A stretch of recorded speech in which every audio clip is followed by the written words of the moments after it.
Hello, my name is William Dodd. You may know me from my literary works, A Narrative of the Experience and Sufferings of William Dodd, a Factory Cripple. Or maybe, The Factory System, Illustrated. But maybe not, because you probably don't care to read about a cripple, factory worker, and an abused child like me.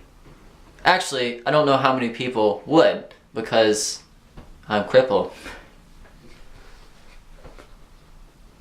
All the misery started when I was about 5, and I was forced to work as a piecer. I put a lot of pressure on my right knee, which always seemed to give out first. Within just a few years, I became completely crippled, and now I have to get up early every morning and walk around on a broomstick because I cannot afford an actual crutch to loosen up my knees.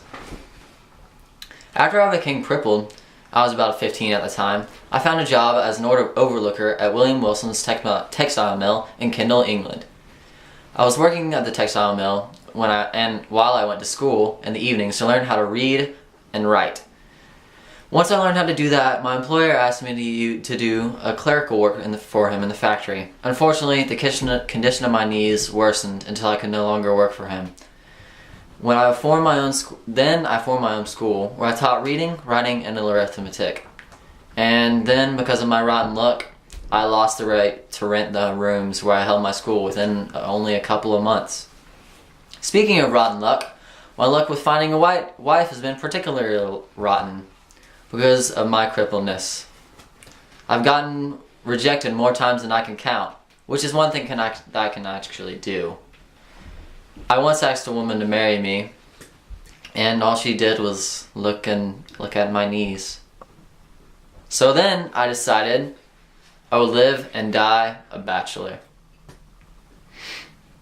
After that awful rejection, I moved to London where I did odd and end jobs, but they all ended in the same result, my termination.